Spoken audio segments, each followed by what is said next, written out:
Merci beaucoup Jean-Vincent pour ces retours d'expérience. Ce qui est intéressant de voir, c'est qu'on se posait déjà les mêmes questions liées à la réglementation il y a 40 ans, il y a 30 ans, qu'on a toujours des soucis pour pouvoir faire valider des nouveaux matériaux, alors que finalement ce n'est ni plus ni moins que des matériaux anciens et des savoir-faire traditionnels. Ce qui est intéressant, on va continuer dans la chronologie, c'est que là on était sur l'avancée, non, celui d'après, on était sur l'île d'Abo, et finalement dans les milieux des années 90, dans cette continuité du village terre, on a voulu continuer l'expérimentation avec la création des grands ateliers de l'île d'Abo.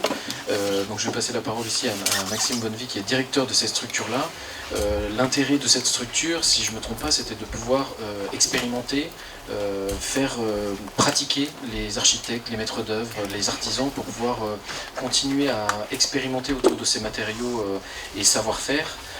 Peut-être nous présenter un peu la structure, comment elle travaille aujourd'hui, comment elle participe de la formation des maîtres d'œuvre, des maîtres d'ouvrage peut-être, et des entreprises, et qu'est-ce qu'elle continue à faire perdurer depuis les années 90 et ce village terre de l'île d'Abo. Bonjour à toutes et à tous, merci au CAU Aiglun pour l'invitation. Donc en effet, on a parlé de Jean Détière, du village terre, il y a également Cratère qui était dans cette affaire-là dans les années 80.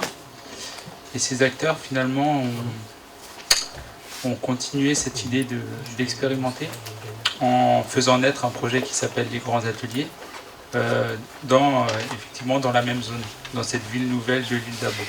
Alors les Grands Ateliers ne sont pas à l'île d'Abo, mais sont à Villefontaine, qui est une ville de la ville nouvelle.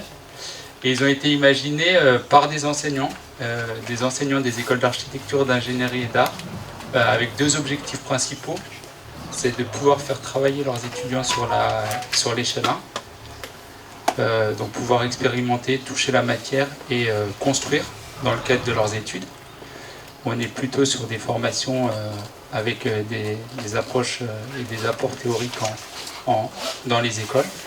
Et donc pour ça, ils se sont mis ensemble pour imaginer un lieu partagé.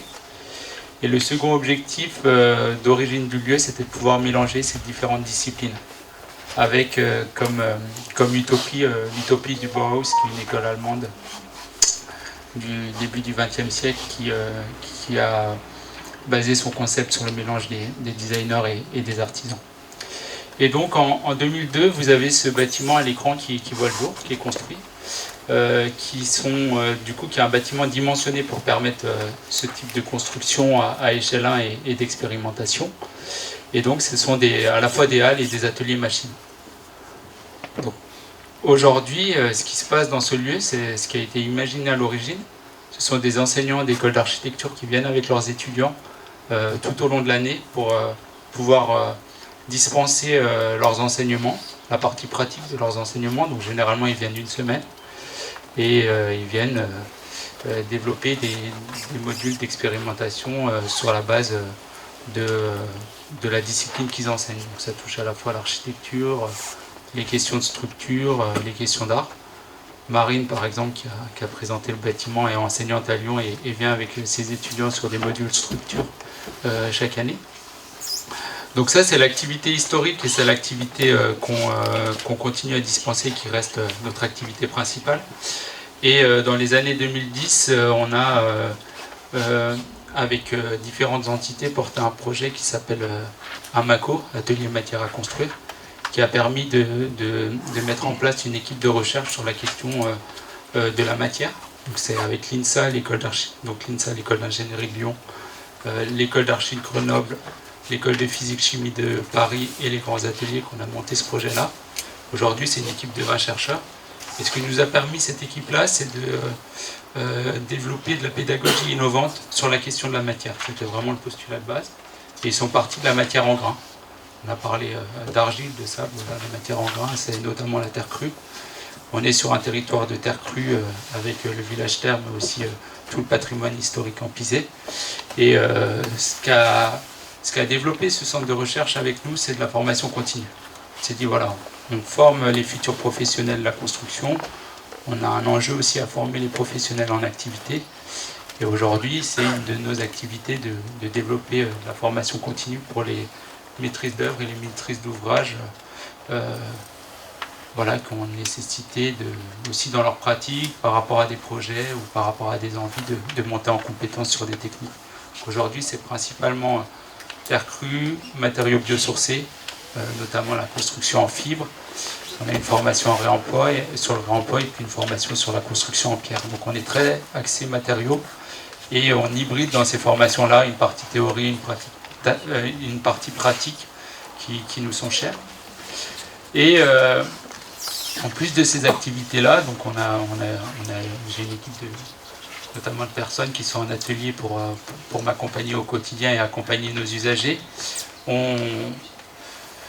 À la demande d'architectes et aussi sur différentes dynamiques qu'on portait par ailleurs, on s'est dit que c'était important pour nous d'aussi pouvoir permettre aux architectes en activité, aux équipes de maîtrise d'œuvre et à des maîtrises d'ouvrage de passer par le prototypage échelle 1 dans le cadre de projet. Donc là on le voit, ça a été fait dehors.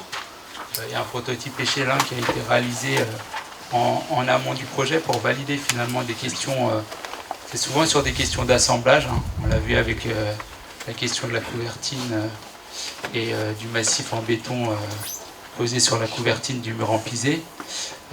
On a des matériaux qui sont assez maîtrisés, on le voit autour de nous, et puis on a d'autres matériaux qui sont sur des techniques traditionnelles, mais on a aussi cette question à un moment donné de l'assemblage et de comment ça se passe. Et nous, on n'est pas seul, hein. On est beaucoup à être assez convaincus de cette question du prototypage. Pas uniquement dans le cadre de projets, aussi dans le cadre de processus à moyen et à long terme, dans le cadre de projets de recherche. Et donc on accompagne aujourd'hui aussi ces acteurs-là sur le prototypage échelle 1. Donc c'est quelque chose qui est assez émergent parce qu'on est très occupé par nos activités, on va dire nos activités classiques tout au long de l'année, hein. On n'a pas une surface qui est extensible. On a comme souhait de racheter la plateforme qui est juste à côté qui s'appelle Astuce. C'est pas encore fait. On en parle pas mal notamment avec Laurent. Pour pouvoir notamment développer plus fortement ces activités-là. Mais voilà, c'est des choses qu'on fait parce qu'on a des machines. On a des machines traditionnelles et des machines numériques. Et puis on a des espaces pour permettre cette échelle 1. Et puis on est aussi un lieu où les gens peuvent se retrouver d'une certaine manière dans un lieu neutre. Donc c'est aussi ce qui fait notre spécificité. Il y a des grosses universités internationales qui ont notamment des grandes dalles d'expérimentation. Nous, on est unique en Europe dans le sens où on n'est pas rattaché spécifiquement à une école. Donc aujourd'hui, nos usagers, c'est toujours les écoles d'architectes, d'ingénierie d'art, les compagnons du devoir, notamment les charpentiers, tailleurs de pierre et couvreurs zingueurs qui sont implantés sur nos sites. La formation continue dont je vous ai parlé, puis des projets de recherche et développement et puis de prototypage avec des entreprises.